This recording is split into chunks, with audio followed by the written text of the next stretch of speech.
we have come to the juncture in this country at this stage that is reflective of a series of challenges. This is not a normal election, and this is not a normal time for our country. And that is why I said from the very beginning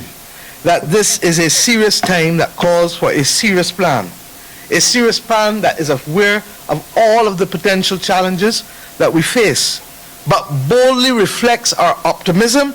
in being able to overcome these challenges. We have never been daunted by challenges. And that is the level of leadership that we've brought to this country, whether those challenges started with the economic peril and the social implosion that we inherited, or whether it is, as has been added to, the climate crisis, the pandemic in which we find ourselves for the last 24 months, the consequential impact on chronic NCDs. Bajans are still suffering from diabetes and heart attacks and hypertension, etc. The consequential implications for mental wellness that has come as a result of the restrictions necessary to contain the public health crisis. The ability to also recognize that even as we do all of that, we are having difficulty in fighting superviruses in the hospital, and that is why I accepted with humility the responsibility from Dr. Tedros at the WHO, World Health Organization, and the leaders of the Food and Agricultural Organization, and the United Nations Environmental Programme, and the OIE, which deals with livestock, to be able to lead the effort to fight and prepare us for the slow motion pandemic, which is, of course, can our bodies fight off the superviruses, or are we being affected by the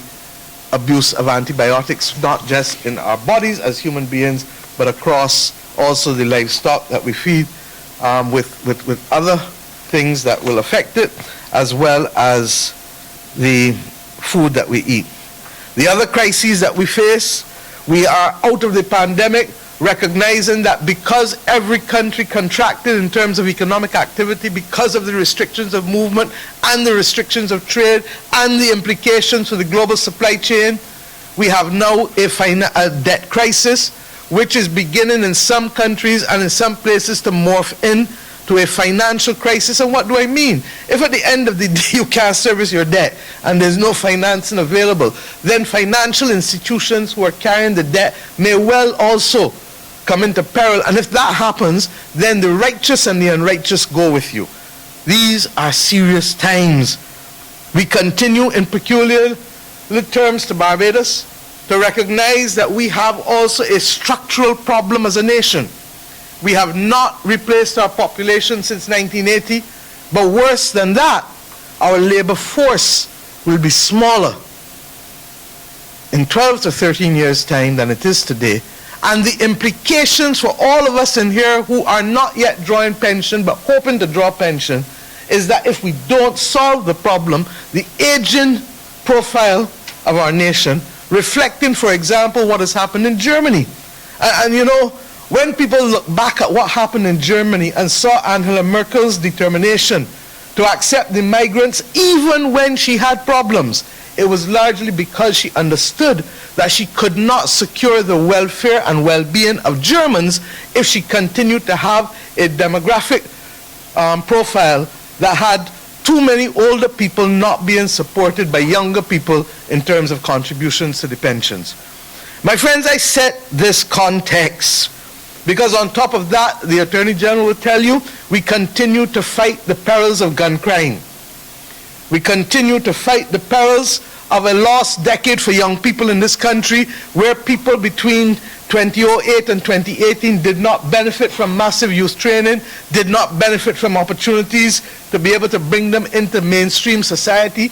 And as I say all the time, people who don't develop the discipline of getting up and going to work every day early on in their life do not develop it just at 28 and 30 and 32 easily,